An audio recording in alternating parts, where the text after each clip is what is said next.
Olá, bem-vindos ao programa A Vida em Revolução. Eu sou Rui Ramos, historiador, e comigo está o Pedro Jorge Castro, jornalista.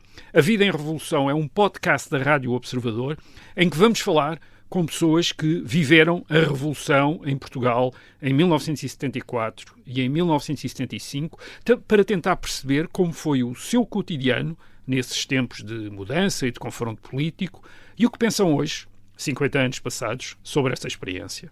Neste episódio vamos falar com Zita Seabra, que foi dirigente da União de Estudantes Comunistas nos anos de 1974 e 75, quando tinha 25, 26 anos. Mais tarde saiu do PCP, aderiu ao PSD e tem feito carreira como editora. Mas em 1974 e 75, Zita Seabra fez parte de um partido que na Revolução esteve muito perto do poder e foi absolutamente importante para o desenrolar dessa revolução, e Zita Seabra esteve à frente de uma organização desse partido, a organização estudantil, que, tal como os sindicatos, foi fundamental no confronto político desses anos. Rui, quais são os pontos de maior interesse a destacar nesta conversa? Eu acho que, para além da maneira como os militantes comunistas viram o desenrolar da Revolução, temos o modo como a União de Estudantes Comunistas fornecia, digamos assim, tropas de choque de um certo ponto de vista, ao PCP, para os confrontos políticos na rua em Lisboa nos anos de 74 e 75. Vamos então ouvir a própria Zita Seabra. Bem-vinda. Muito obrigada, muito gosto de estar aqui. Tinha 24 anos quando chegou o 25 de Abril de 74. Como era um dia normal na sua vida nessa altura, no fim do Estado Novo?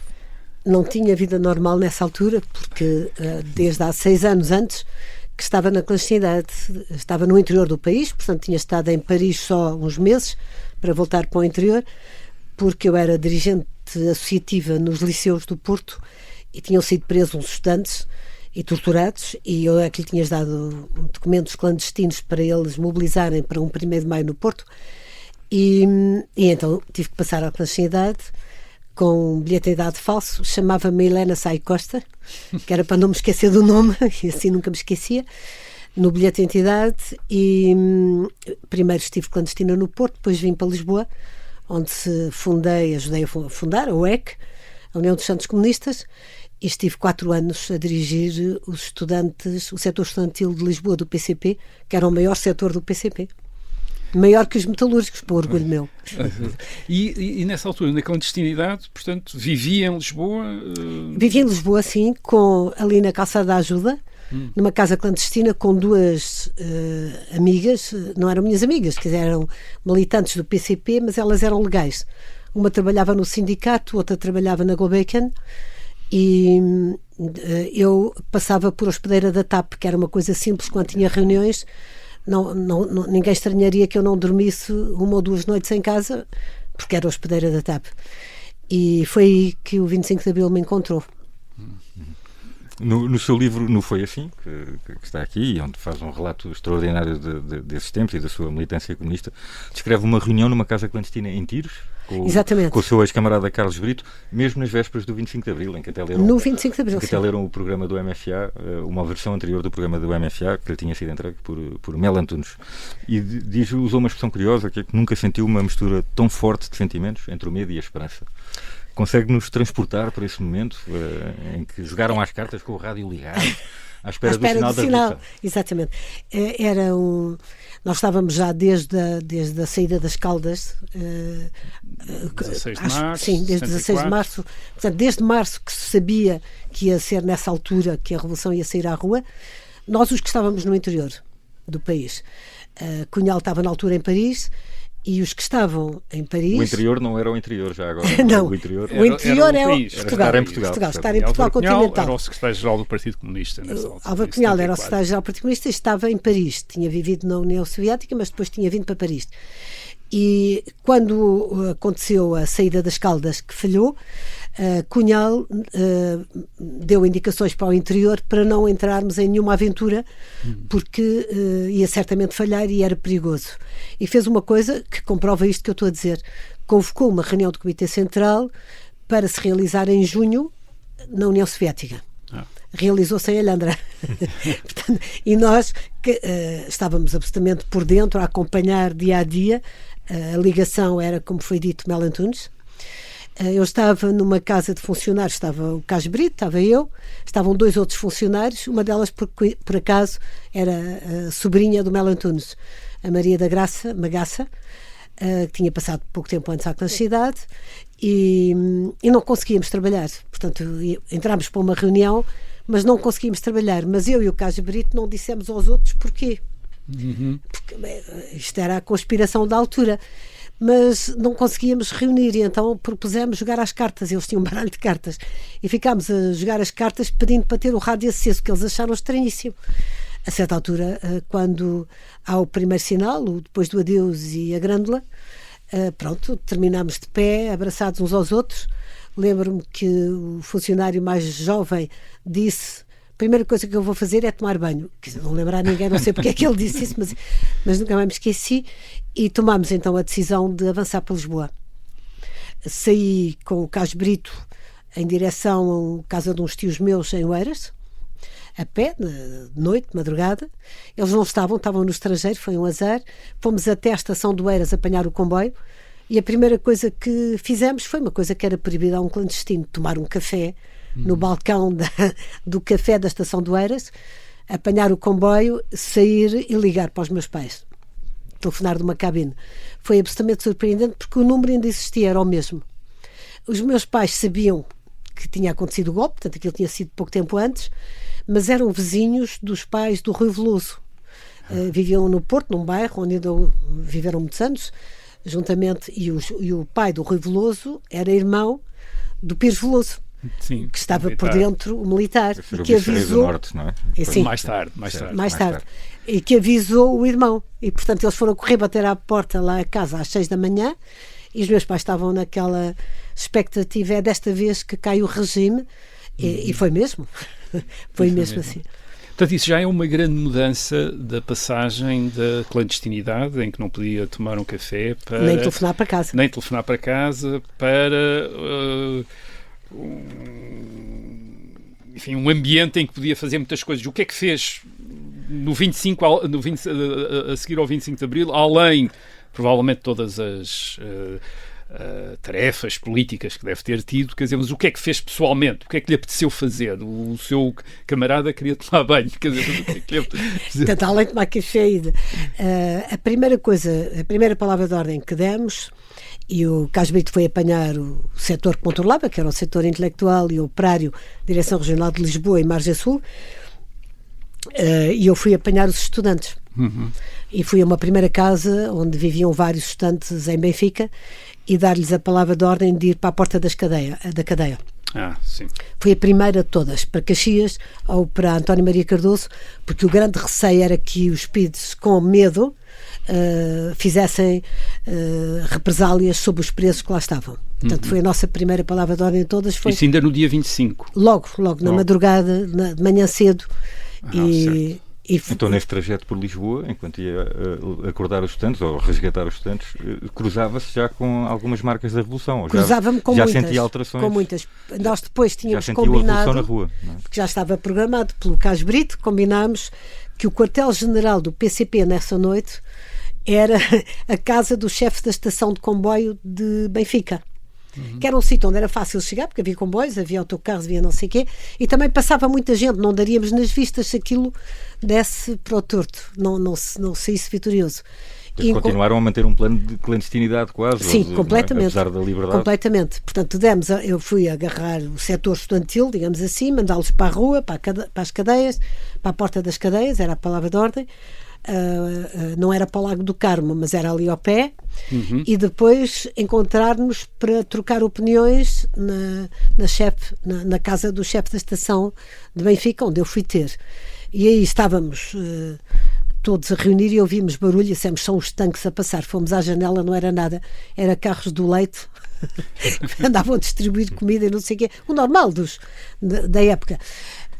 Havia sinais, mas não era assim, sobretudo havia um certo silêncio, os autocarros não passavam todos a toda a hora, havia ali alterações evidentes, e o chefe da estação de vez em quando vinha dar-nos notícia do que se passava nos comboios, que é um ponto importante de passagem de pessoas.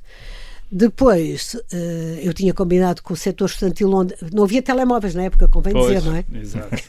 Não podíamos telefonar uns aos outros. Combinar um ponto de encontro para fazermos um ponto da situação. E o meu ponto de encontro já foi perto do Largo do Carmo. E aí já senti completamente... Isso a que horas é que se encontraram lá? Ao meio-dia, por volta do meio-dia. Já por volta do meio-dia. Já havia lá, já estava estabelecido o cerco ao quartel da GNR? Gente, ainda não. Havia muita gente ali. E estavam a falar do que... Toda a gente falava, já havia uma enorme curiosidade, as pessoas já estavam na rua. Já havia edições de jornais com as notícias. Não me lembro se havia ou não a essa hora, mas depois foi chegando, não é? Até que depois subiu a coluna que estava no Terreiro do Paço para o Lago do Carmo. Portanto, mas já havia muita gente ali a falar do que é que estava a passar. Não é? E eu já tinha o principal do meu setor agarrado, nomeadamente. Quantas pessoas eram, mais ou menos? Eram 3. Nós estávamos divididos sempre em celas de 3. Uhum. Um deles era a Cita Valles, que depois veio a ser fuzilada em Angola. Ela controlava a medicina e a cidade universitária. Tinha sido...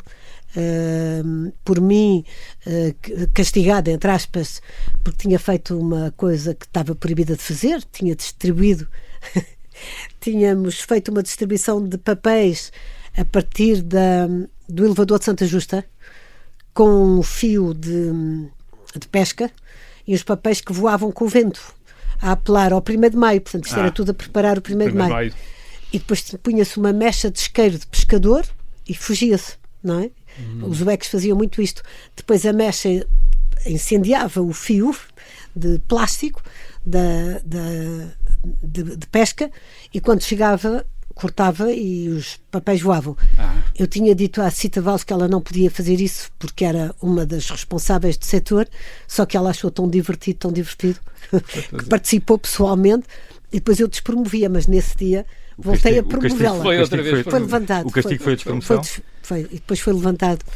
Era o Domingos Lopes, que era do outro setor, e depois havia o Zé Luís Judas, o Zé Luís Judas, não, o Miguel Judas, irmão do outro, que tinha outro setor. Portanto, este era o controleiro dos estantes.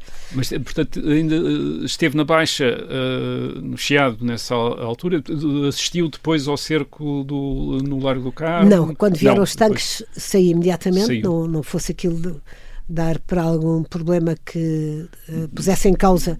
Portanto, o aparelho, digamos assim, aqui a grande preocupação era sempre proteger o aparelho clandestino do PCP, os funcionários, mas que o setor estivesse no sítio certo. Portanto, íamos sempre marcando encontros às tantas horas em tal sítio, afastando-me do centro dos acontecimentos. Com grande desgosto meu, por exemplo, também não fui ver os preços sair de Caxias, que eu gostaria muito de ter visto, mas, quer dizer, era a proteção de quem estava ao comando, digamos, não das tropas, mas dos civis do setor estudantil. E nessa altura ainda, portanto, meio-dia, dia 25 de Abril, eu não tenho a certeza de que o golpe seja bem sucedido, ou tinha a sensação de que não, que ia... Não, ainda não tínhamos a certeza que fosse bem sucedido. Quer dizer, havia pessoas que tiveram receio que fosse um golpe dos ultras, não é? Do Caúz e não sei o quê, uma vez que tinha havido... da Riaga, exato, uma vez, e da Brigada do Reumático, uma vez que nas Caldas sabia-se que tinha sido um golpe que partiu dos espinolistas, não é? E, portanto, havia receio que, digamos, a Brigada do Reumático... do outro lado, não é? Fosse do outro lado, e, portanto, havia ali... Nós tínhamos a certeza que não era. Portanto, sabíamos que não era, mandámos as notícias para Paris que não era e que estava tudo bem, estava não sei o quê, portanto foi tudo, sabíamos que era assim. Agora, se havia ou não resistência, não se sabia. E foi dramático, foi assim momentos. Eu lembro-me que à noite, depois todos deitados lá na casa do chefe, e depois passámos para uma casa de um UEC.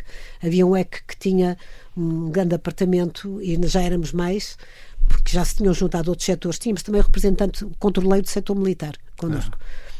E, portanto, sabíamos o que se estava a passar, cada um ia ao seu setor e trazia notícias. As dele eram particularmente importantes, porque era o setor militar.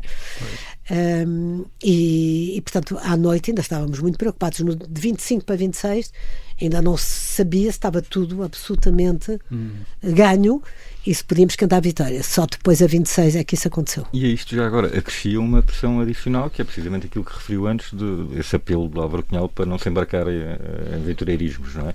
Ou seja, na verdade envolveram-se muito ativamente naquilo que estava a acontecer, sem ter a certeza de que não estariam a comprometer precisamente a certo, uma das indicações que tinha sido dada nessa altura, por Cunhal e pela direção do exterior, tinha acontecido pouco tempo antes um golpe de Estado do Partido Comunista do Sudão.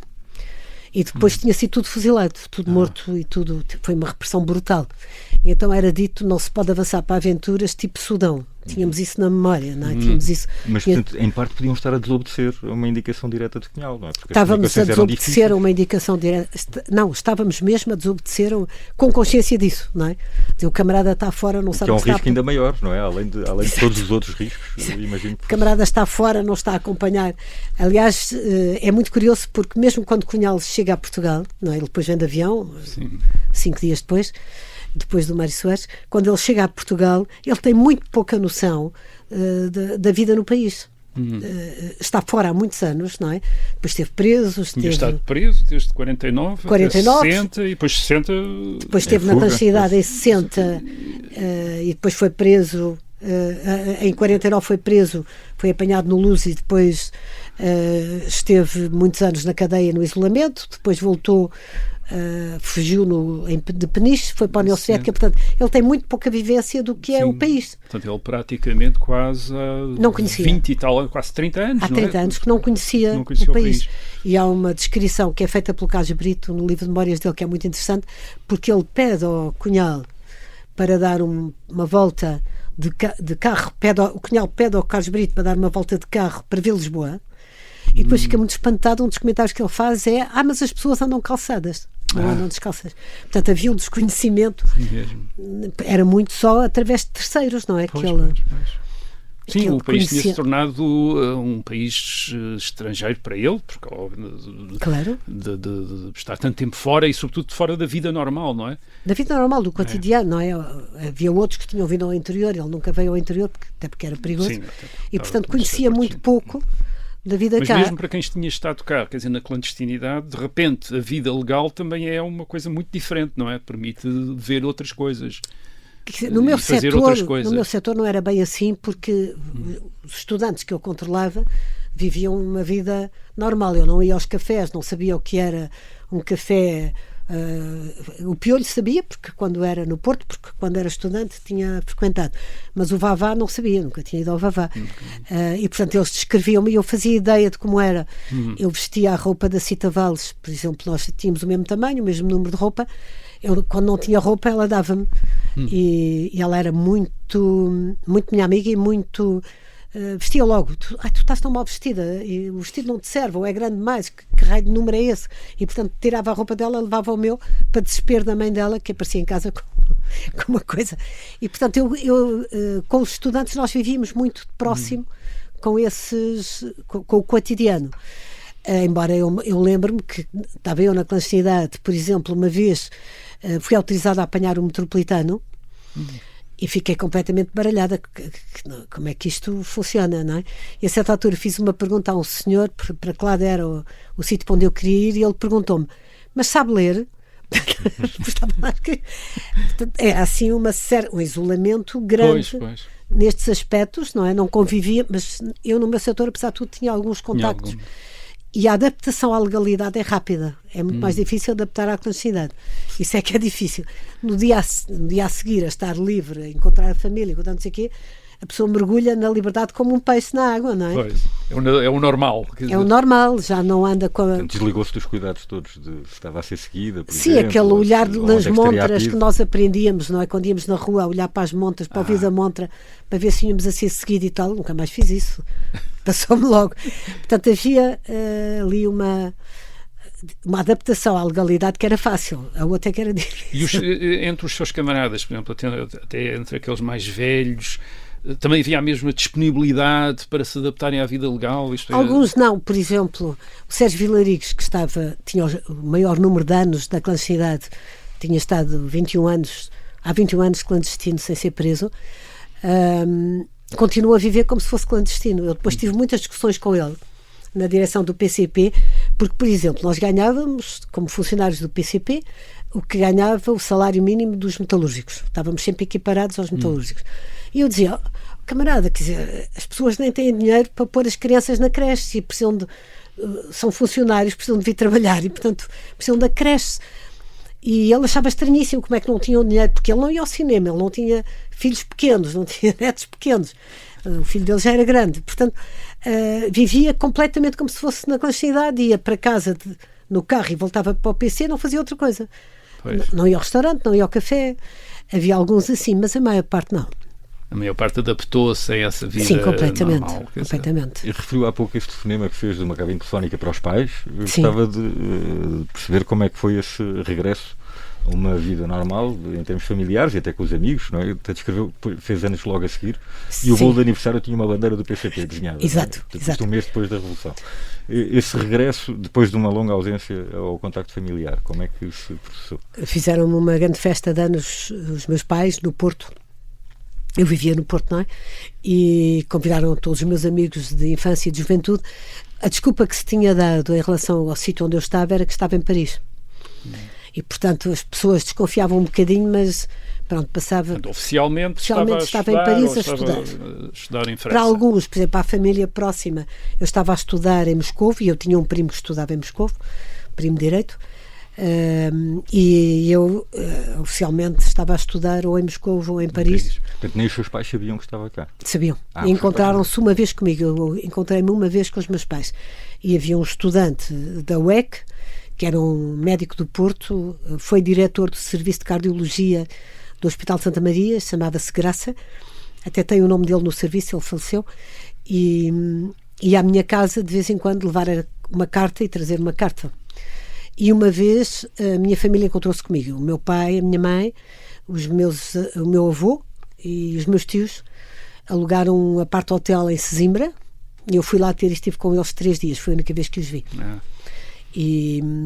Mas o resto das pessoas não sabiam que estava cá. O resto das pessoas não sabiam. Não. E era um grande sofrimento. Eu sou filha única e então sozinha os meus pais ficaram. Eles eram daquelas famílias tradicionais da oposição democrática de Aveiro. O meu avô, todos os anos, no 5 de outubro, ele tinha umas caves de espumante. Vinha a banda de Bustos tocar o hino nacional, o hino da República, e a Maria da Fonte, para irritar o cunhado dele, meu tio, que era o Presidente da Câmara e era da União Nacional. Portanto, isto era o típico na época das famílias tradicionais. Ele era o chefe da União Nacional da Anadia e, portanto, vinha o meu avô fazia isso para irritar o meu tio. Mas davam-se bem depois, não é? Agora, todos os anos, no Natal e na Páscoa, quando juntávamos a família, estávamos sempre, explicava-se sempre, havia sempre quem explicasse na família que aquele ano a ditadura caía. Portanto, aquilo ia avançando. E continuaram a dar-se bem depois da Revolução? Não. E continuaram a dar-se bem depois da Revolução. O tio da União Nacional e os seus pais? Sim. Quer dizer, como família, sim. Mas sempre com podia ter picardias. alguma decisão, claro. Não, com picardias, não é? Por exemplo, o seu tio não foi perseguido de alguma maneira? Não, e um dos seus filhos era engenheiro, formado em Coimbra, e foi dos primeiros, o segundo padre do Opus Dei em Portugal. E o meu avô, que era profundamente anticlerical, e já ele não era casado pela igreja, os meus avós, nem os meus pais, foram comigo a Madrid à ordenação desse meu primo em segundo grau, primo direito da minha mãe, padre do Opus Dei. Portanto, as famílias que coexistiam, sobretudo nestas zonas onde há uma tradição democrática. Mas no seu caso, o 25 de Abril, além da liberdade, trouxe o regresso a um convívio familiar e com amigos. Fantástico. Coisa fantástico. que não coisa teve que não durante havia. os anos anteriores. Sim, não é? que não havia. E foi muito bom. Os meus pais depois vieram para Lisboa quando nasceram as minhas filhas. Mudaram para Lisboa para me ajudar com as filhas, e foi ótimo, foi fantástico. Um dos primeiros marcos depois do 25 de Abril é então a chegada de Álvaro Cunhal, a 30 de Abril. Foi feita uma grande mobilização. Eu fui esperá-lo ao aeroporto. Para sim, tinha recebido a indicação que ele ia chegar, tínhamos que estar lá às não sei quantas horas para o ir esperar, e as duas amigas minhas com quem eu vivia e para quem tinha o nome de Teresa, nesse caso, foram comigo ao aeroporto esperar o Cunhal, e nessa altura eu disse-lhe: olha, que eu não sou Teresa, chamo-me Zita Seabra.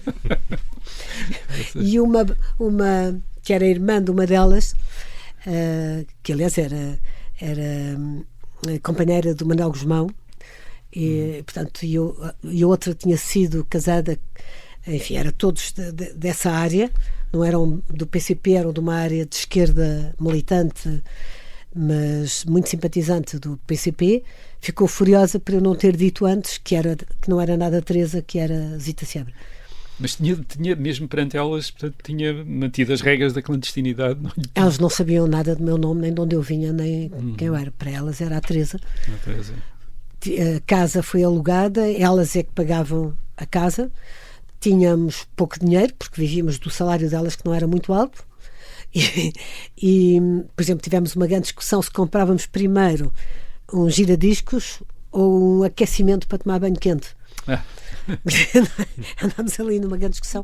Claro que ganhou o giradiscos. Ganhou os giradiscos e, portanto, continuaram a tomar banho frio. Continuámos ainda um tempo a tomar banho de púcar frio, até de juntar dinheiro para comprar um esquentador. Isso era uma coisa também que estava a mudar na sociedade portuguesa nessa altura, que é a aquisição de eletrodomésticos, sobretudo nas classes médias urbanas, não é? Quer dizer, e, portanto, é até uma explosão de consumo em 74, depois com o salário mínimo, aumentos salariais. Acompanhou isso também? Viu isso, as pessoas a comprarem coisas? Portanto, eu já vinha de antes, a minha família não era propriamente uma família proletária. Claro. Eu, aliás, conhecia poucos proletários, embora fosse em nome dos proletários que estava a fazer toda aquela luta, mas era uma família que viajava para o estrangeiro todas as férias, viajava... viajávamos sempre ou para a França, Itália, íamos sempre à Europa a arejar e ver a liberdade dos outros países. Não era uma vivíamos acima da média, acima da assim. Média, pois. Mas média. Viu as outras pessoas também o nível de vida a subir no verão de 74? Nessa altura não se notava muito porque faltavam muitas coisas. Portanto, logo a seguir ao 25 de Abril houve falta de numerosas coisas, desde comida, não é? De alimentos, eletrodomésticos, e isso também faltavam, porque houve ali um período difícil de abastecimento. Eu lembro-me quando nasceu a minha filha mais velha, em 75, por exemplo, eu depois fui de férias uns dias para o Algarve. A minha secretária no PCP era filha de um grande empresário do Algarve, o dono das conservas de Montegordo, da família Folk. E nós ficámos lá em casa, mas não tínhamos leite. Por exemplo, ela tinha um filho pequeno, eu tinha uma filha pequena e não tínhamos leite. E então de manhã apanhávamos o barco, atravessávamos, que ele era Montegordo, era Vila Real de Santo António, atravessávamos para a Espanha, trazíamos os pacotes de leite para as crianças, porque não havia leite em Portugal, abastecíamos em Espanha. Isso levou a depois, a certa altura foi lá o Carlos Costa, que é um dos dirigentes mais ortodoxos do PCP, e quando percebeu que eu ia a Ayamonte comprar leite para as crianças, depois fez-me um processo disciplinar no Comitê Central, porque eu ia ao estrangeiro sem autorização. Ainda hoje, quando estamos no Algarve, eu digo sempre vamos almoçar ao estrangeiro. Porque e sem autorização. Sem autorização é ir ao outro lado da ponte. Agora tem ponte, na altura era o barco. Portanto, havia uma situação difícil de abastecimento mesmo. Sim, que se cria sobretudo entre 74 e 75, não é? 74, no ano de 75. Em 75 regularizou. Depois do 25 de novembro, digamos assim. Sim, depois do 25 de novembro, assim, sobretudo no verão de 75. Talvez no verão de 75 ainda há grande falta de alimentos. Ainda há grande falta, sim. Grandes faltas. E vê-se os supermercados muito vazios, sobretudo naqueles bens fundamentais, o leite, por exemplo, para as crianças, essa coisa, iogurtes, assim, que era uma coisa que ainda não havia muito, mas já havia, e que eu me lembro que trazíamos de Espanha quando estávamos no Algarve, mas era uma situação difícil e muita gente juntava comida em casa, não fosse isto piorar, não é? Pois, aquelas revolução, aquelas bens tipo conservas e não sei o que, toda a gente tinha uma reserva em casa, não fosse a coisa agravar-se. E ainda essa nota que deu sobre a autorização que precisava para ir para o estrangeiro, portanto, mesmo, claro, continua como funcionário do PCP, não é? Sim, e, portanto, só sabia ser revolucionário profissional, era a minha profissão. Sim. E, portanto, mas tem mesmo em liberdade tem muitas condicionantes, muitas restrições, não é? Quer dizer, os contactos que pode ter, passa por autorizações esses do PCP. Esses contactos estavam introvertidos, digamos assim. Eu sabia como comportar, eu sabia com quem me dar. Havia regras, obviamente, mas sobretudo eu transmitia, foi preciso aumentar imenso os funcionários e nós, o que tínhamos experiência de clandestinidade, fazíamos isso, não é? Treinar os outros a saber como se comportar, que medidas tomar. Portanto, é sobretudo um período de educação dos outros, digamos assim. E quais eram as cautelas que ainda transmitiam aos outros já depois do 25 de Abril de 1974, portanto, em liberdade? Quais eram as cautelas? Aos funcionários, sobretudo, como, por exemplo, tomar notas de apontamentos o mínimo possível e com cuidado para não ser apanhados papéis se houvesse. Nós tínhamos uma sede da UEC ao pé do PCP, depois tivemos uma segunda sede que ali perto do Saldanha, e estávamos sempre na iminência de poder ser assaltada a sede, e portanto nada de guardar apontamentos, papéis que pudessem cair nas mãos de alguém e que levassem a perceber-se qual era a estrutura da UEC. Uma regra que curiosamente era violada por Álvaro Cunhal, que tirava apontamentos de tudo, não é? Sim, não sei onde é que os guardava, mas devia guardar bem. Não sabia onde ele... Por exemplo, e em relação à residência, quer dizer, por exemplo, sabiam onde é que moravam, sim, é que se morava, nessa altura sabíamos, já era normal, exceto a residência de Cunhal, que não sabia onde era, e a residência de um membro do secretariado que tinha ligações com a União Soviética e o estrangeiro, que era o Sérgio Vilaricos, também não sabia onde era. De resto, sim. Foi tudo na legalidade e tudo a mostrar que estávamos legais. Mostrar que estavam legais. A preocupação era mostrar que estamos legais. Falavam ao telefone uns com os outros. O telefone não era muito usual. Não era muito usual. Não havia telemóvel. Não havia mas muitos, falávamos, sim. Comíamos no restaurante, lá ao lado, fazíamos uma vida o mais normal possível. E como é que eram vistos, como é que começaram, enfim, ainda em 74, portanto logo assim ao 25 de Abril, como é que são vistos pelas outras pessoas, isto é, como comunistas, não apenas como comunistas, mas militantes e funcionários, isto é, as pessoas 74, olham, em 74 as pessoas olham-nos em 74 olham-nos como heróis. Como heróis, não é? Heróis, sim. Cunhal era uma figura mítica, além do mais, era bonito. Era um sedutor, falava bem e, portanto, tinha uma vida, quer dizer, 8 anos preso sozinho numa cela. É uma coisa brutal na penitenciária, não é? De Lisboa, é uma coisa absolutamente brutal. Portanto, começa a sair a vida de Cunhal. Toda a gente, ao mesmo tempo, tinha medo. Eu lembro-me de ir com ele, por exemplo, logo em 74, a uma recepção em embaixadas, e ele pedia para eu ir com ele porque ninguém se aproximava dele. Havia ali medo, ao mesmo tempo, de ser visto com ele, mas um respeito enorme, uma sensação enorme de que se estava a ver um herói, que era perigoso, mas era um herói, não é? Portanto, éramos muito bem recebidos em todo lado, na rua, pelas pessoas, quando nos reconheciam completamente. Isto só muda depois do 25 de novembro, uns anos depois, quando eu fui expulsa do PCP em 88, por exemplo, o Cunhal saiu pouco depois da direção do secretário-geral, mas antes de sair há uma recepção numa embaixada qualquer em que ele está, e é a última vez que nos cruzamos, e eu vejo aquelas tias de Cascais todas muito contentes por estarem a ver o Cunhal e o cumprimentarem e a dizerem-me, ele é tão simpático, é fantástico, e eu olhei com ar de grande gozo para o Cunhal, porque eu sabia que era a coisa que mais o irritaria. Era não me ter medo, não me ter respeito, estou aqui a falar com o herói, não, está a falar com uma pessoa mais banal, olha, uma pessoa de idade que está aqui, e isso foi terrível para ele, nunca mais foi a nenhuma recepção. Mas em 74 ainda não era assim, não é? Não, era um herói. Herói. Sim, éramos todos vistos como heróis, sim. E intimidava de alguma forma, não é? No primeiro encontro, não é? Com ele, praticamente não conseguiu dizer nada, depois de ter preparado muita coisa para falar. Sim, e sobretudo quando alguém pedia para ver o Cunhal e nós perguntávamos ao Cunhal, não sei quem quer te conhecer, e ele marcava o encontro, depois a pessoa ficava completamente, não abria a boca. Eu lembro-me do caso do Carmo, na altura pediu se eu lhe apresentava ao Cunhal, eu disse ao Cunhal, ele disse que sim senhor, e ele chegou ao pé do Cunhal e não era capaz de dizer uma palavra, não é? Vamos agora para intervalo e voltamos dentro de momentos.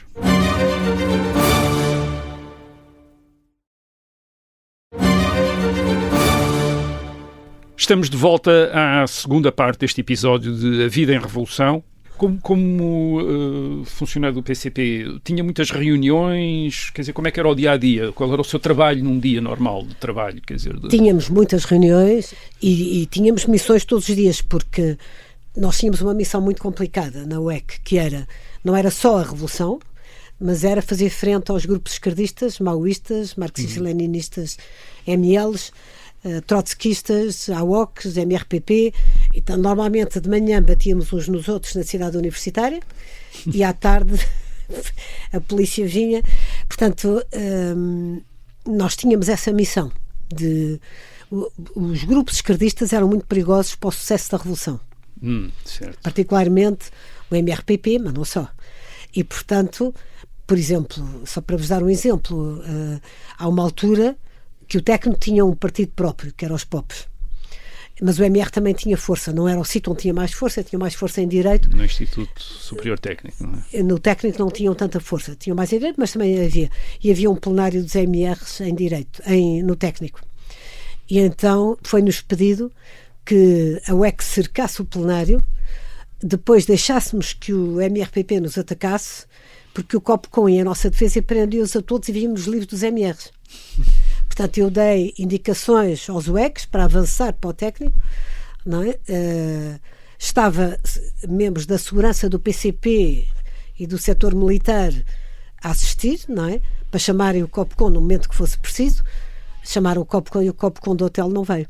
E nós levámos uma sova monumental com pedradas do MRPP. Não andavam armados? Não, muitos de nós foram parar ao hospital. O MR também não andava armado, quer dizer, era mais pedra. Corpo a corpo, pronto. Era mais pedra a pedra. Pedra a pedra, foi do corpo a corpo. Eu lembro-me que eu desci a Alameda a correr e um senhor meteu-me dentro de uma pastelaria, fecharam a porta da pastelaria e ficámos lá dentro vários, e os MRs não perceberam que estávamos ali, atrás do balcão, agachadinhos, para não nos verem, e pronto, e foram-se embora. Passava da reunião de gabinete para o confronto na rua, não é? Exatamente. Sobretudo, quer dizer, em 74, no primeiro tempo a seguir ao 25 de Abril, não era assim. Quer dizer, o país todo estava em festa. Pois. E o mundo inteiro olhava para nós como estando em festa. As imagens de um cravo numa espingarda é uma imagem fortíssima. Então, o mundo inteiro acompanhava a Revolução com um grande carinho, porque não tinha havido praticamente mortos. Foi uma coisa... para uma revolução mínima, que morreram na PIDE, na António Maria Cardoso, como se sabe, mas tirando isso era uma revolução pacífica, ver tanques e acabava com uma guerra, com a guerra colonial, com 3 guerras, Angola, Guiné e Moçambique. Isso levava, Angola, Guiné e Moçambique tinham um grande apoio, os movimentos de libertação de Angola, Guiné e Moçambique tinham um grande apoio internacional, não só da União Soviética, mas na ONU, etc. Houve um encontro com o Papa, quer dizer, mil e uma coisas, não é? Portugal estava isolado nesse aspecto, no aspecto da guerra, e a guerra marcava muito a minha geração. Uma geração que não viveu, que não foi comunista nessa altura, ou marxista-leninista ou maoísta, é alguém que não deu por nada. Quer dizer, é uma tristeza. Eu tenho um grande orgulho de ter dado por tudo e ter contribuído, não só para a liberdade, como, quer dizer, para este momento único que é o fim da guerra. Então, em que momento é que se sentiu que essa festa geral, deu lugar à luta, não é? A dias mais marcados por uma grande conflitualidade? Sobretudo, estás a falar 11 de março? Ou ainda ainda 11 de março. Não, é após o 11 de março. No 28 de setembro é um primeiro sinal. Não é? Eu estava no 28 de setembro, eu não estava cá, estava na independência da Guiné-Bissau, cheguei a 28, mas há um primeiro sinal, não é? De uma maioria silenciosa, portanto é dada a palavra de ordem a ocupar as terras no Alentejo, sobretudo a reforma agrária no Alentejo, não é? Ocupou-se o Alentejo inteiro, não é uma pequena coisa, é o Alentejo inteiro. Não ocupar nada no Norte, atenção, respeitar absolutamente tudo o que é terra de camponeses, camponeses acham que a terra é deles, e não da Revolução, e portanto isso só vai criar, havia duas fronteiras que não se podiam ultrapassar, a Igreja e a terra. E portanto nesta fase, não é? Nesta primeira fase, são momentos até ao 28 de setembro e depois ainda bastante tempo, apesar desse aviso, em que a festa era grande. Quer dizer, Eu, por exemplo, tenho um quadro lindíssimo, que é uma gravura que me deu o Cine, que veio cá e fez uns desenhos fantásticos. O Mostaki, o Chico Buarque, portanto, éramos cantados no mundo inteiro. Isso dava-nos um enorme orgulho, a quem estava aqui a fazer a revolução, e uma enorme responsabilidade. E a festa era geral, quer dizer, os portugueses todos viveram em festa. As pessoas estavam cansadas da ditadura, mas sobretudo cansados da guerra. Quer dizer, os jovens da minha idade ou entravam para a tropa quando acabassem o curso, ou se chumbassem logo para a tropa. Isso era terrível, porque não tinham perspectiva de futuro. Não é têm casa para casar ou têm emprego para ter, não, era eu vou para qual das colónias, não é? E podiam fazer 2 anos mais 2 anos. Isto estraga a vida completamente. E ou desertavam ou iam para o serviço militar 4 anos. O Cunhal tem aí uma visão, nos anos 60, tem uma visão que eu acho muito importante para o que se veio acontecer no 25 de Abril, nomeadamente para o PREC, e não só, é que os militantes do PCP não desertam. Vão para o exército colonial infiltrar as fileiras do exército. Portanto, os meus UECs não desertavam. Iam para oficiais milicianos, e nessa altura já havia muita falta de oficiais nas Forças Armadas. Sim. E, portanto, a convivência com estudantes que vinham diretamente do movimento associativo, que tinham lido, não sei se lido, quer dizer, mas pelo menos transportavam livros do Lenin, do Trotsky, do Che Guevara, do não sei quantos, por aí fora, que levavam depois para ler nos quartéis. Era um fascínio para os militares, e isso teve uma grande influência, ao contrário de todos os partidos marxistas-leninistas, esquerdistas, maoístas e não sei quê, que nos chamavam sociais-fascistas e colonialistas por não desertarmos. A única hipótese que havia para os militantes da UEC de desertar era na frente de combate de deserções coletivas. Individualmente não podiam ir para Paris, mas havia muitos estudantes na época em Paris. Paris, na Suíça, por aí fora. Portanto, em 74 ainda é essa festa. Portanto, as coisas começam a mudar a partir de março, 11 de março de 1975, e nessa altura aí também mudam radicalmente. A relação do PCP, quer com o poder, quer com a restante população, digamos, muda também, não é? Quer dizer, muda completamente. Quer dizer, durante esse período, o que é que acontece? Os militares mais ponderados, digamos assim, democratas, não revolucionários, e o PS, Mário Soares, o PSD, Sacraneiro na altura estava fora, estava doente, não é? Um grande período. E o CDS, onde uma figura muito importante nessa altura e que está muito esquecida na história, mas que era o grande ideólogo do CDS, o Adelino Amar da Costa. O Adelino Amar da Costa, que tinha aquela experiência também de Espanha. Eles só queriam uma coisa: eleições.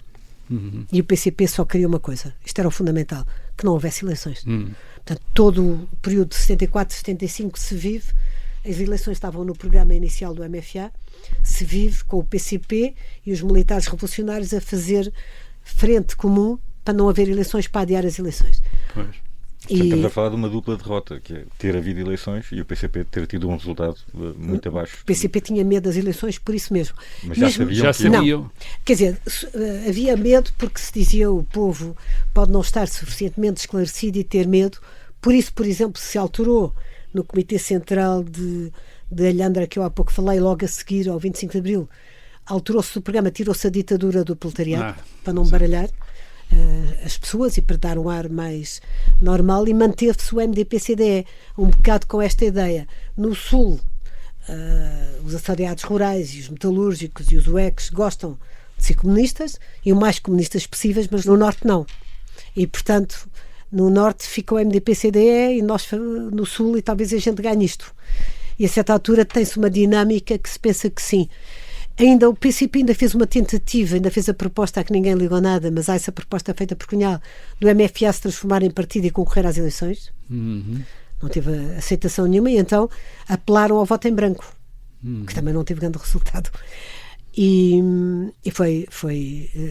o resultado foi o que se viu. O PCP teve um resultado. Como é que se prepararam para as eleições? Quer dizer, para a campanha eleitoral, colaram cartazes, fizeram comícios, claro, essas coisas destruímos todas. Os cartazes dos outros, Destruir os cartazes dos outros, os outros destruíram os nossos. comícios, sessões de esclarecimento, havia muitas sessões de esclarecimento. Eu fui muitas vezes enviada para sítios difíceis, porque como era miúda e não sei o quê, era mais fácil, não, se fosse um homem se calhar era apedrejado, e não foi, às vezes não foi fácil. Por exemplo, ainda há dias encontrei um ex-segurança do PCP que me diz: eu salvei-te ali ao pé de Queluz, de uma sessão de esclarecimento, tiveram que ir lá buscar a segurança e tirar-me de lá, que os MRs atacaram a sessão. E portanto havia constantemente cenas difíceis. Mesmo no meu distrito, eu fui candidata por Lisboa nessa altura, mas no distrito de Aveiro, onde fui ajudar, por exemplo, eu não consegui fazer uma ação em Fermentelos. Logo à entrada da freguesia fizeram uma barragem e eu não passei por estrada nenhuma. Portanto, era complicado, mas fez campanha eleitoral pelo país inteiro, sim. E aí nesses confrontos, quer dizer, correu mesmo riscos, foi mesmo arriscado, não é? Quer dizer, essa vida... sim, de vez em quando, quer dizer, não só nós, os outros também. O PPD, quando ia ao Alentejo, não era muito bem recebido. Pois, não é? exato. Isto era assim em todo lado. Mas nós estávamos convencidos que íamos ter um resultado razoável. Teve sempre confiança quase até ao fim de que as coisas podiam correr bem? Até agosto, muito confiantes que podiam correr bem. Apesar da derrota nas eleições. Ou seja, isso então, logo, uma semana depois das eleições, as eleições são a 25 de abril. O PCP tem um resultado miserável. 12%. 12%. Há o 1º de maio, que é sempre uma semana a seguir. Há o 1º de maio. O 1º de maio enche com a CGTP e não sei o quê, fica completamente cheio. Está o Presidente da República da altura, está o Cunhal, e não se deixa entrar Mário Soares. Pois. E eu sei disso pessoalmente porque foram marinheiros e o EX que fecharam a porta ao Dr. Soares e disseram que ele já estava atrasado, não cabia na cabine. Isto está filmado, sabe-se. E o Dr. Soares fez uma coisa notável, que é o momento onde ele vira absolutamente o sentido das coisas. Ele sai com Salgadesenha destas escadas e apela à desmobilização dos socialistas e leva uma parte do estádio 1º de Maio a pé até à Avenida de Roma. E nós de cima vemos o estado a esvaziar, que deu alguma inquietação, mas também isto ainda é das eleições e tal, mas isto passa-lhes. Mas é o primeiro grande confronto com Soares, é no 1º de Maio, quando ele acaba de ganhar as eleições, vai ser primeiro-ministro, e fecha-se-lhe a porta do estádio na cara, porque vamos passar para o nosso outubro, não é?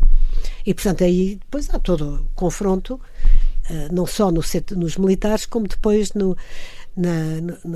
nos civis. Tinha havido aqui entre 74 e 75, nesse período, há uma tentativa de evitar as eleições, como eu disse, várias. Está-se sempre a tentar impedir. O PCP está no governo e tenta impedir as eleições e adiar sempre as eleições. Tenta formar, que não tem sucesso, um partido do MFA e tenta impedir aquilo que o Cunhal chamava: é preciso garantir as condições objetivas, porque se tivermos as condições objetivas, a revolução já não recua. E quais eram as condições objetivas? O fim da propriedade privada, nomeadamente o fim da reforma agrária, não é? As nacionalizações. Isto está tudo teorizado por Lenin e é um ponto fundamental de Cunhal.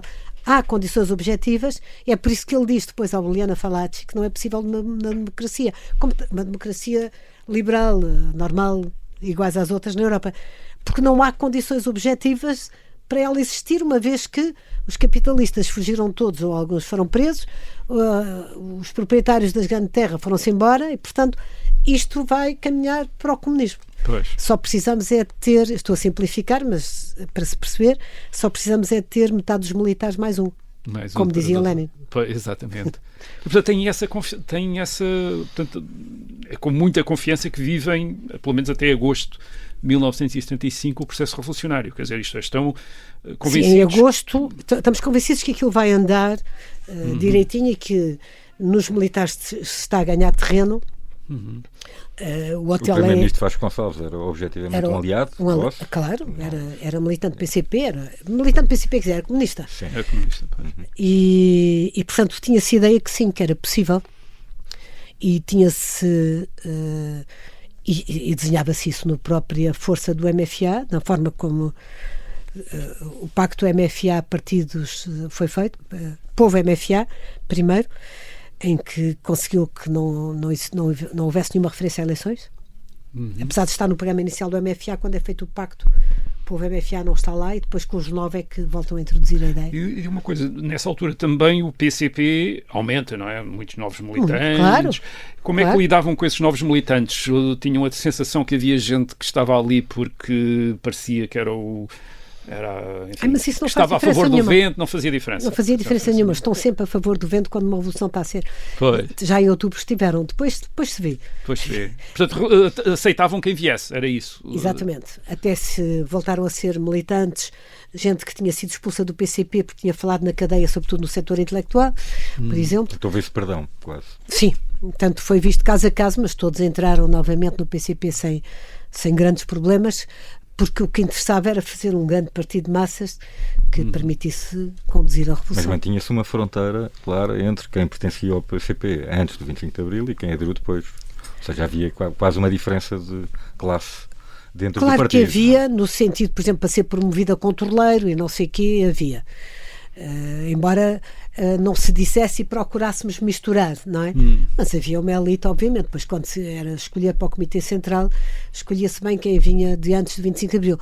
E em 75, quando começam aqueles choques do verão de 75, as queimas das sedes no Norte, sentiu uma maior hostilidade, isto é, disto o ambiente em Portugal ter se tornado mais hostil ao PCP. Claro que sim. E como é que isso se refletiu na sua vida do cotidiano? Isto é, mais cuidados de segurança? Como é que era? Como é que claro foi? Que sim. Havia a noção de que a situação se estava a tornar perigosa, sim. E que havia algumas medidas de segurança a tomar. Vivíamos mais nas sedes do que antes. Era uma situação já de isolamento, sobretudo quando já não havia comunista, quando saíram toda a influência comunista no governo, quer dizer, a partir do 6º governo, e que havia as barricadas, não sei o que, estava já a sociedade toda dividida entre os que eram pró Mário Soares e pró PS, e aí, quer dizer, já com cenas de violência, muitas vezes, frequentemente, já não só entre estudantes, não é? Pois. Entre nós, os maoístas, mas mesmo entre nas barricadas, quer dizer, entre a população. Não era muito simpático para as pessoas, os UECs irem para uma estrada, pararem os carros todos a ver se as pessoas levavam armas e estarem ali 2 horas parados e connosco a revistar as malas dos carros, não é? Pois. Não dava muito jeito. E, portanto, aí já há um ambiente de isolamento do PCP, sim. Mais sentido... Chegou a participar nessas barricadas, não? Claro. Também revistava carros? Via-se ricos lá dentro, ou empresários, ou assim, fuga, por sobretudo se levavam armas ou se levavam assim coisas, sim, claro. Nós íamos de vez em quando a ver às barricadas, ver como é que estava a coisa e ajudar. Isso, qualquer dirigente comunista faz isso, quer dizer, não é... Não teve cenas mais tensas nessas revistas, nessas barricadas? Isso não originava as pessoas também tinham medo. Com as pessoas revistadas? As pessoas também tinham medo. Havia ali, quer dizer, havia um clima de medo. E as pessoas tinham medo quando viam aquelas... Nós nunca íamos sozinhos, íamos com metalúrgicos ou químicos. Os químicos eram muito à UOC, mas com outros setores operários, não é? E, portanto, eles eram um bocadinho mais fortes que a maior parte das meninas da UEC, não é? Mas aquela mistura é que dava força e intimidava as pessoas, sim. E era deliberada essa intimidação também? Era deliberada. Para assustar? Para o Norte, não. No Norte não havia. Para grande desgosto nosso, em Lisboa e toda a zona industrial de Lisboa, não era assim, era mesmo duro, não era, sabia-se que a coisa podia a qualquer momento descambar. E a Alameda foi muito grande. Tinha muita gente a Alameda. Sim, a Alameda, de 19 de julho de 1975, tentaram parar esse comício de Mário Soares, não é? Tentaram, sim, e não se conseguiu. E não conseguiram, foi? Não se conseguiu. Isso deu-vos a sensação de que o país estava a escapar, quer dizer... Não, deu-nos a sensação que tínhamos que prosseguir o nosso combate como estava previsto. Que o setor militar era um setor fundamental, com aliança com o povo, mas que o povo é uma vanguarda. No dia 25 de novembro, por exemplo, eu tenho os estudantes em casas por Lisboa à espera de armas. E estavam divididos por células à espera que lhes fosse entregar, mas estavam mesmo lá, não se foram embora, ninguém teve medo, nem ninguém se acobardou e foi para casa. Foi um grande desgosto quando eu passei por todos e disse, agora meninos, vamos dormir, que perdemos, não é? Quer dizer, não dá, Nesse dia estavam mesmo preparados para lutar, não é? Quer dizer, para sim, por exemplo, 25 de novembro. A cela de direito estava em casa do Cunha Leal, do Francisco Cunha Leal, ali ao pé do aeroporto, que era uma vivenda, os pais dele não faziam ideia nenhuma o que é que estavam aqueles estantes todos a fazer na cave, não é? Nenhuma. E portanto estavam divididos assim por casas, com ligações entre nós, para quando viessem as armas, estar preparado para avançar. Eles sabiam usar as armas? Não. Tinham tido algum tipo de preparação ou era só para intimidar também, mais uma vez? E para disparar, aquilo também não deve ser muito difícil, achávamos nós, quer dizer, que a coisa... Nesse dia 25 de novembro, o que eu estava a dizer, portanto, há um momento em que estão à espera desse confronto, quer dizer, e estão confiantes, por exemplo, de poder tomar Lisboa, isto é, de controlar Lisboa, por exemplo. Nós iríamos receber a palavra de ordem, qual era o quartel que íamos cercar. Portanto, a ideia é cercar um quartel, porque os militares podem disparar, mas normalmente não disparam. Portanto, a ideia era essa. E quando, a certa altura, eu vou à sede do PCP, sou chamada exatamente ao Cunhal, e é dito que está uma situação muito difícil do ponto de vista militar. Não temos militares suficientes do nosso lado, nomeadamente não havia aviões. Os aviões tinham todos saído de Lisboa e das bases aéreas todas, e estavam todos em Cortegaça, não é? Isso depois deu ter paraquedistas sem aviões não é uma coisa muito útil. E portanto é dada a palavra de ordem de desmobilizar. E passado pouco tempo, eu nessa altura, quando mandei desmobilizar, depois fiquei na sede do PCP e estávamos indecisos se teríamos que passar ou não à clandestinidade, é óbvio. O que é que se vai passar a seguir?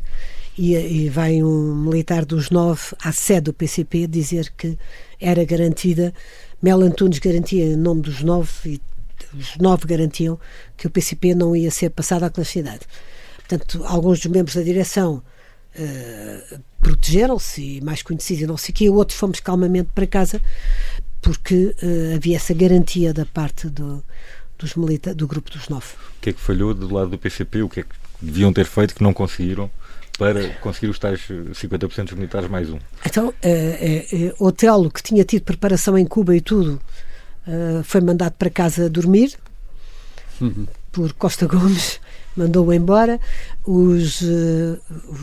A polícia militar foi mandada para casa pelos comandos. Portanto, digamos, aquelas forças, os paraquedistas, que era uma força importante do lado, eu sabia que era do lado dos revolucionários, não tinham os aviões tinham sido todos desviados um dia antes, não é? E portanto, quer dizer, quando se começou a contar armas, a coisa não resultou e portanto era visível que se tinha perdido. Não havia força para fazer qualquer espécie de resistência ou de avanço. Mas sentiu-se derrotada também pessoalmente nesse dia? Completamente. E presumo que tenha feito muitas vezes a história alternativa, não é? Se tivessem vencido, claro, o que é que tinha acontecido a seguir? Estaria em paz com um país dividido a meios, portanto, em que o PCP controlaria o Sul? Não estaria dividido a meio, teria ido até lá acima, porque o Norte não iria resistir, na minha opinião. De tal maneira que depois eu e o responsável da Juventude Trabalhadora, que era mais pequena que a UEC, mas da Juventude Trabalhadora, que era Pedro Soares, fomos a Moscovo, a convite do Suslov, relatar ao Suslov o que se tinha passado. Ele queria ouvir de viva voz o que se tinha passado em Portugal, porque, como é que tínhamos recuado, como não sei o quê, e o que é que nós, jovens, achávamos disso. E foi uma visita muito curiosa, um encontro muito curioso no Kremlin com o Suslov. E então como é que foi? Foi uma reunião com ele, que depois deu-nos um presente, perguntou onde é que queríamos ir na União Soviética, porque é que queríamos visitar das glórias da União Soviética, e escolhi Vladivostok e São Petersburgo. Vai.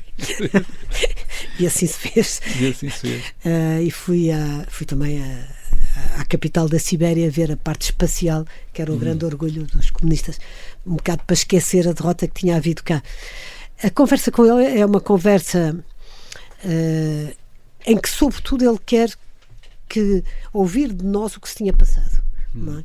Quer ouvir diretamente o que é que tinha acontecido, não quer filtros pelo meio. Portanto, ali era mútuo, não é? Eu expliquei-lhe, como esta conversa que estamos aqui a ter, a nossa esperança que a Revolução fosse vitoriosa e como é que perdemos. Pronto, foi isso. E o outro militante da JCP que ia comigo, a mesma coisa. Portanto, ele perguntava um, perguntava outro, e nós explicávamos o que fizemos diretamente, e nunca acusámos a União Soviética de não estar pronta a partir para Portugal com o Exército Vermelho, porque sabíamos que isso não aconteceria nunca. Isso estava claro desde sempre. Não é? Não é o Exército Vermelho que vem ajudar Portugal a salvar-se e a virar para o comunismo. Temos que ser nós a fazer a revolução em Portugal e, portanto, perdemos.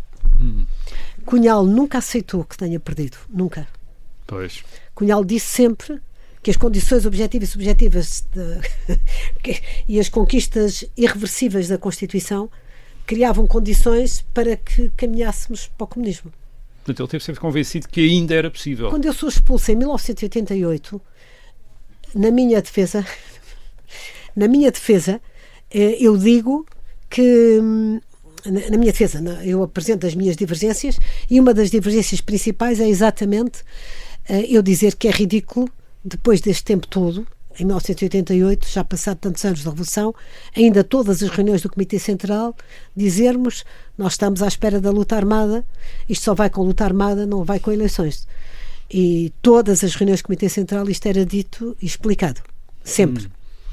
E, portanto, que é ridículo, quer dizer, o PCP tem que aceitar a democracia, tem que passar ao voto secreto e tem que tirar a via armada dos seus planos, das suas ideias. Cunhal respondeu-me a dizer que eu estava nitidamente com influências burguesas e, portanto, estava a ceder de revolucionária para uma normal contra-revolucionária ao serviço da burguesia. E, portanto, fui expulsa primeiro da Comissão Política do PCP, depois da Comitê Central e depois do PCP. Eu tive 3 julgamentos. O último já não foi julgamento, só me comunicaram que era expulsa do PCP. Os outros 2 foi. E, portanto... E hoje, tanto tempo depois, mudou muito a sua perspectiva sobre aquele dia. Portanto, ainda bem que o PCP não ganhou. É a forma como... Claro, e digo isso sempre. Eu tenho muito orgulho em ter participado no 25 de Abril e ter contribuído para a democracia em Portugal e para a liberdade, e depois acho muito bom que se tenha perdido no 25 de Novembro. Completamente. Zita Seabra, foi um gosto tê-lo neste podcast da Rádio Obrigado. Observador. Muito obrigado. Voltamos para a semana com mais uma entrevista.